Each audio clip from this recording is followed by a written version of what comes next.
আপনাৰ নামটো আছে না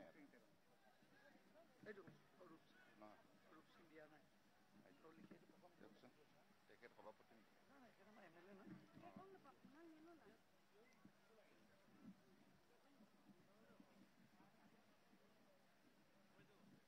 সমষ্টিটোৰ নাম কি তেখেতৰ সমষ্টিৰ নাম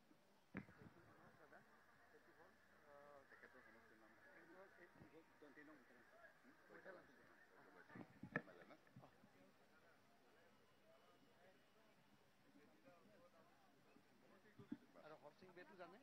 আপোনাৰ ওপৰত আছে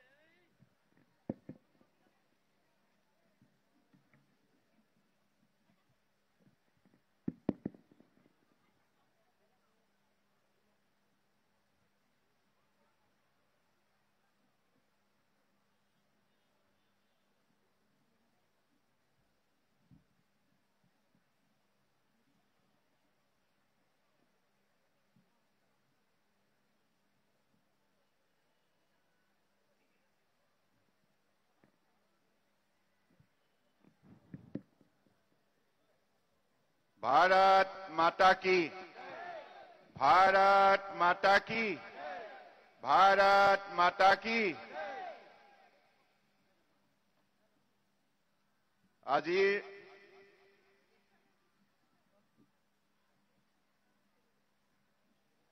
মালো অঞ্চলত আয়োজিত নিৰ্বাচনী প্ৰচাৰ সভাত আমাৰ মাজত উপস্থিত থকা আমাৰ মাননীয় সাংসদ শ্ৰদ্ধেয় হৰেং সিং বে ডাঙৰীয়া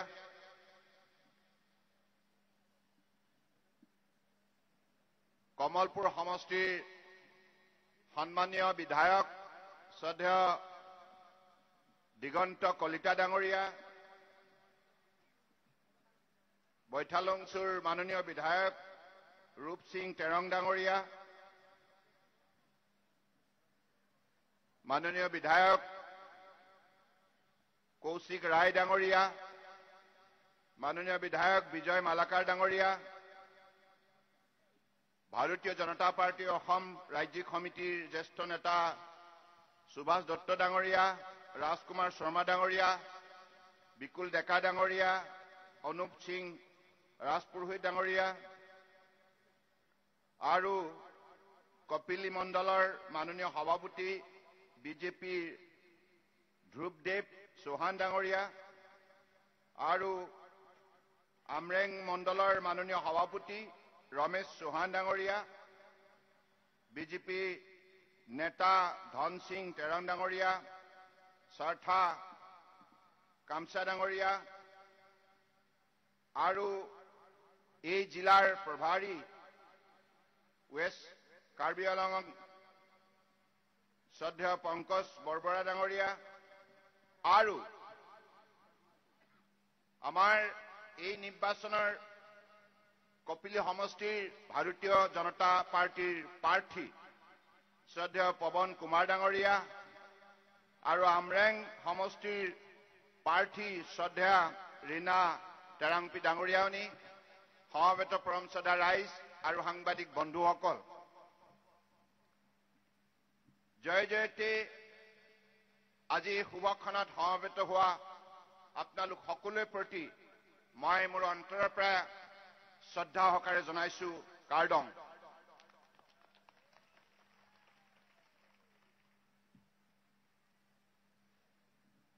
আমি সকলোৱে আগন্তুক 8 তাৰিখে অৰ্থাৎ 8 জুন তাৰিখে অনুষ্ঠিত হ'ব লগা কাৰ্বি আংলং অট'নমাছ কাউন্সিলৰ নিৰ্বাচনৰ বাবে সমবেত হৈছো আমি সকলোৱে জানো যে অসমৰ বুকুত আটাইতকৈ ধুনীয়া পাহাৰীয়া জিলাখনে হৈছে কাৰ্বি আংলং জিলা আৰু সেইখন জিলাত আপোনালোকে বসবাস কৰে আপোনালোক কিমান সৌভাগ্যৱান আৰু ইয়াত বিভিন্ন জাতি জনগোষ্ঠীয়ে মিলাপ্ৰীতিৰে বসবাস কৰে গতিকে এই কাৰ্বি আংলং জিলাৰ যিখন সমাজ এইখন সমাজ সকলো দিশৰ পৰাই সুন্দৰ আৰু সাংস্কৃতিক বান কাৰ্বি আলং জিলাৰ ৰাইজ কঠোৰ পৰিশ্ৰমী আৰু ঈশ্বৰ ইমান আপোনালোকৰ প্ৰতি দয়ালু যে এইখন জিলাৰ মাটিৰ যিটো প্ৰাকৃতিক বাতাবৰণ ইয়াৰ যিটো হাৰুৱা আৰু শক্তিশালী মাটি এই মাটিত যিকোনো ধৰণৰ শাক পাচলিৰ পৰা আৰম্ভ কৰি উন্নত মানদণ্ডৰ উদ্ভিদ উৎপন্ন হয় আৰু এটা সেউজীয়া বাতাবৰণ এই পাহাৰ জিলাত সৃষ্টি কৰি এটা অপূৰ্ব দৃশ্য সৃষ্টি কৰিছে যাৰ বাবে পৃথিৱীৰ যি প্ৰান্তৰ পৰাই মানুহ নাহক কিয় অসমৰ এই কাৰ্বি আলং জিলালৈ আহি অত্যন্ত মন্ত্ৰমুগ্ধ হয় সকলোৱে একেমুখে কাৰ্বি আলং প্ৰশংসা কৰে গতিকে এইখন কাৰ্বি আলং জিলাক একবিংশ শতিকাত আমি আগুৱাই নিব লাগিব আৰু বিশ্বৰ আটাইতকৈ মনোমোহা সৌন্দৰ্য আৰু পৰ্যটকৰ আকৰ্ষণৰ কেন্দ্ৰবিন্দু হিচাপে কাৰ্বি আলং গঢ় দিব লাগিব সেই লক্ষ্য ভাৰতীয় জনতা পাৰ্টীৰ চৰকাৰৰ আছে আৰু সেই লক্ষ্য উপনীত হোৱাৰ বাবে আপোনালোকে দেখিছে যোৱা 8 বছৰে মাননীয় প্ৰধানমন্ত্ৰী নৰেন্দ্ৰ মোদী ডাঙৰীয়াই 2014 চনৰ পৰাই গোটেই ভাৰতবৰ্ষৰ প্ৰতিখন জিলাক আগুৱাই নিয়াৰ বাবে ৰাস্তা পদূলি দলং অনুষ্ঠান প্ৰতিষ্ঠান ইত্যাদি গঢ় দিয়াৰ ক্ষেত্ৰত আৰু দৰিদ্ৰ জনগণক অন্নমুঠি যোগান ধৰাৰ উপৰিও বিনামূলীয়া অন্নমুঠি যোগান ধৰাৰ উপৰিও প্ৰাইম মিনিষ্টাৰ আৱাস যোজনা স্বচ্ছ ভাৰত অভিযানৰ যোগেদি শৌচালয় নিৰ্মাণ আৰু সৌভাগ্য হওক উজালা হওক বিভিন্ন আঁচনিৰ যোগেদি বিভিন্ন ধৰণে আজি দৰিদ্ৰ জনগণক যেনেধৰণে উপকাৰ কৰি আহিছে আৰু ইয়াৰ ফলত প্ৰতিটো পৰিয়ালে আজি ভাৰতীয় জনতা পাৰ্টীৰ নেতৃত্ব চলা কেন্দ্ৰৰ এনডিএ চৰকাৰখনে মাননীয় প্ৰধানমন্ত্ৰী ডাঙৰীয়াই যি আন্তৰিকতাৰে অঞ্চলসমূহৰ উন্নয়নৰ বাবে বিশেষ আঁচনি হাতত লৈছে এই আঁচনিৰ ফলত আমি সকলোৱে সুফল পাবলৈ সক্ষম হৈছো আজি আপোনালোকে চাওক মাননীয় প্ৰধানমন্ত্ৰী নৰেন্দ্ৰ মোদী ডাঙৰীয়াই 8 বছৰৰ ভিতৰতে ভাৰতবৰ্ষৰ কন্যাকুমাৰীৰ পৰা কাশ্মীৰলৈকে গুজৰাটৰ পৰা অৰুণাচল প্ৰদেশলৈকে এই বিশাল উপমহাদেশত বসবাস কৰা 130 কোটি জনগণৰ বাবে যিমান নিষ্ঠা সহকাৰে বিভিন্ন আঁচনিৰ যোগেদি খেতিয়কে হওক মজদুৰে হওক যুৱক হওক যুৱতী হওক পুৰুষ হওক মহিলা হওক বৃদ্ধ হওক বৃদ্ধা হওক বিধৱা হওক দিব্যাং হওক সকলো শ্ৰেণীক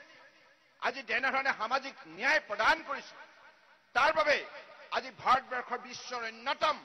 শক্তিশালী ৰাষ্ট্ৰ হিচাপে চিহ্নিত হৈছে আৰু মাননীয় প্ৰধানমন্ত্ৰী ডাঙৰীয়াৰ বিশেষ তৎপৰতাৰ বাবে তেখেতৰ আন্তৰিকতাৰ বাবে আৰু গৃহমন্ত্ৰী অমিত শ্বাহ ডাঙৰীয়াৰ বিশেষ তৎপৰতাৰ বাবে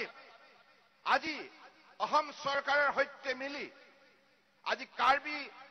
জিলাত এই অঞ্চলত যেনেধৰণে শান্তি প্ৰতিষ্ঠা কৰিছে উগ্ৰপন্থীসকলে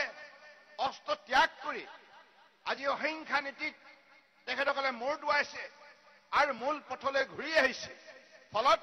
কাৰ্বি আলং জিলাত আজি শান্তি সম্ভৱ হৈছে আৰু শান্তি সম্ভৱ হোৱাৰ বাবে ইয়াত বসবাস কৰা প্ৰতিগৰাকী ভাৰতীয় নাগৰিকে আজি নিজৰ জীৱন গঢ় দিয়াৰ বাবে নিশ্চিন্ত মনে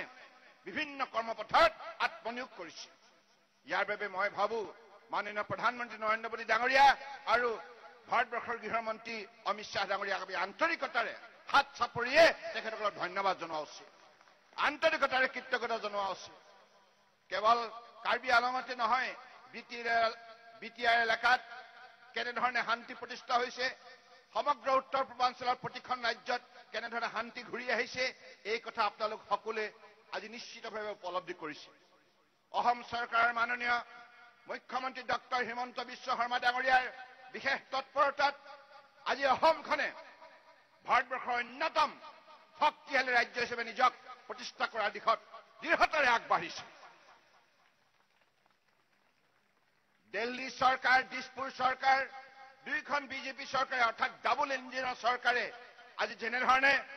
আমাৰ অঞ্চলবিলাকক শক্তিশালী কৰি তুলিছে, ইয়াৰ ফলত নিশ্চিতভাৱে আগন্তুক দিনত আমি কংগ্ৰেছৰ কাৰ্যকালত মনত আছে আপোনালোকৰ 60 বছৰে এই অঞ্চলবিলাকে কোনো গুৰুত্ব পোৱা নাছিল। ইয়াৰ ৰাস্তা পদূলি নিৰ্মাণ হোৱা নাছিল, মেডিকেল কলেজ প্ৰতিষ্ঠা হোৱা নাছিল। কিন্তু আজি ভাৰতীয় জনতা পাৰ্টীৰ চৰকাৰে ভাৰতবৰ্ষৰ প্ৰতিটো অঞ্চলক সমমৰ্যাদা প্ৰদান কৰাৰ বাবে আজি এই অঞ্চলত ৰাস্তা পদূলি, দলং, বিভিন্ন ধৰণৰ মেডিকেল কলেজ, নানা ধৰণৰ উন্নত মানদণ্ডৰ আজি পদক্ষেপ লোৱা হৈছে, যাৰ ফলত আজি আমি সকলোৱে ভাৰতবৰ্ষৰ বুকুত মৰ্যাদা বুটলিবলৈ সক্ষম হৈছো। কংগ্ৰেছে 60 বছৰ চলালে, ভাৰতীয় জনতা পাৰ্টি কেৱল 8 বছৰ কাৰ্যকালতে তেখেতসকলে 60 বছৰ কৰিব নোৱাৰা কাম আজি সম্পূৰ্ণৰূপে ভাৰতবৰ্ষৰ জনতাক সামাজিক ন্যায় প্ৰদান কৰি ভাৰতবৰ্ষক উন্নয়নৰ দিশত শক্তিশালীভাৱে আগুৱাই নিছে। আজি আপোনালোকে শুনি ভাল পাব, মাননীয় প্ৰধানমন্ত্ৰী নৰেন্দ্ৰ মোদী ডাঙৰীয়াৰ অসম তথা উত্তৰ পূৰ্বাঞ্চলৰ প্ৰতি থকা আন্তৰিকতাৰ বাবে আজি যোৱা 8 বছৰত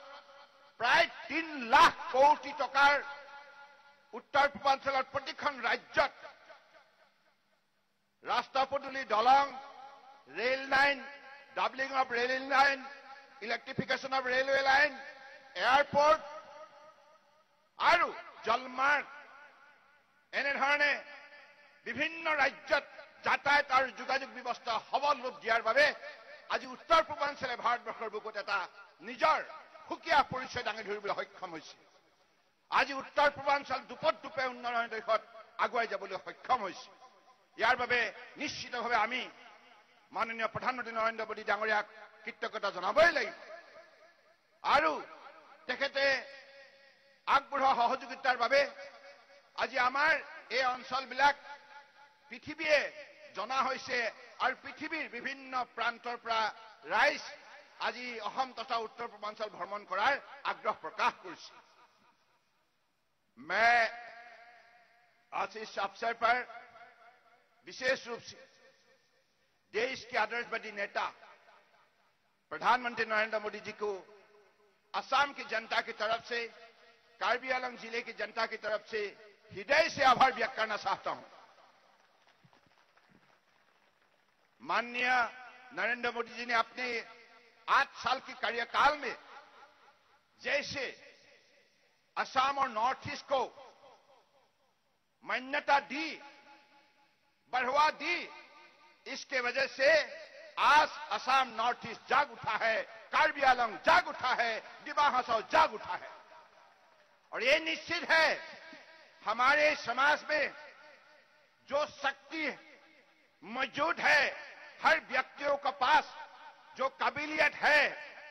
जो निष्ठा है, जो ईमानदारी है और मेहनत करने का जो इरादा है,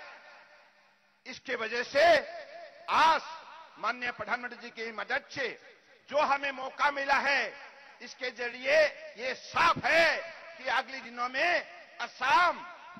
देश का अन्यतम शक्तिशाली प्रदेश बनेगा।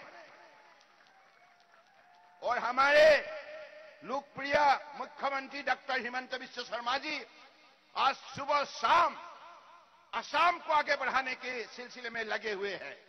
निष्ठापूर्वक लगे हुए हैं। और इसके वजह से आज निश्चित रूप से हमारे डबल इंजन सरकार, दिल्ली सरकार, दिसपुर सरकार दोनों साथ मिलकर आज हमारे इस इलाका को मजबूत बनाने के लिए जो अलग अलग कार्यक्रम हाथ में लिए गए हैं, इस कार्यक्रम को सफल बनाने के लिए आप सबका सहयोग चाहिए। ये कार्बी आंगलंग देश के अंदर सबसे खूबसूरत जिले है, सबसे खूबसूरत जिले है। और इतना दिन तक कार्बी आंगलंग कुछ थके हुए थे, इसका कारण है आतंकवादियों का गतिविधियों की वजह से कार्बी आंगलंग अशांति में थे, लोग डरे हुए थे। लेकिन परम आदरणीय प्रधानमंत्री नरेंद्र मोदी जी ने और देश के गृह मंत्री अमित शाह जी ने असम सरकार के साथ डॉक्टर हिमंत बिश्व शर्मा के साथ मिलकर और कार्बी आंगलंग के जनता की सहयोग से आज कार्बी आंगलंग में शांति व्यवस्था संभव किया है। और जो उग्रवादी थे उन लोगों ने आज हिंसा को छोड़ के अहिंसा नीति पर उन्होंने अपने समर्पित भावनाओं से आज शामिल हुए हैं। इसके वजह से आज कार्बी आंगलंग में शांति संभव हुआ है और हम सबको अभी एक साथ मिलकर जितना भी संप्रदाय के लोग हैं सबको एक साथ मिलकर हमें देश को आत्मनिर्भर बनाने के सिलसिले में मेहनत करनी होगी। निश्चित रूप से हमको कठोर परिश्रम करना होगा और कठोर परिश्रम का बिना परिवर्तन संभव नहीं है। इसलिए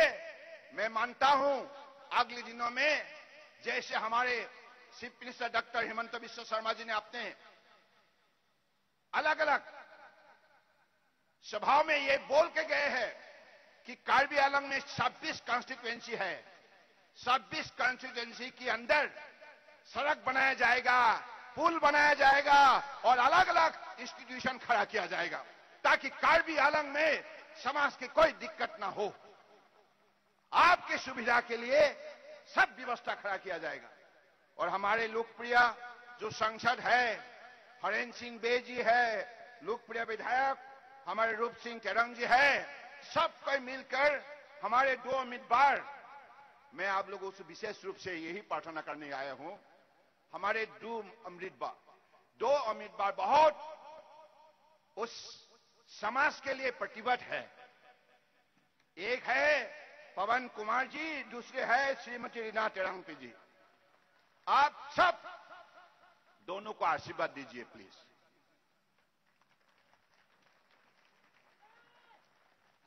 आप ही की रिश्तेदार है, किसी के लिए भाई है, किसी के लिए बहन है,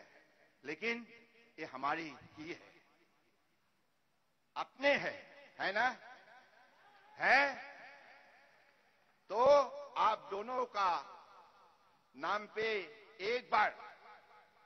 आप हमारे साथ दीजिएगा। श्रीमती रीना टेरांगपी जिंदाबाद, श्रीमती रीना टेरांगपी जिंदाबाद,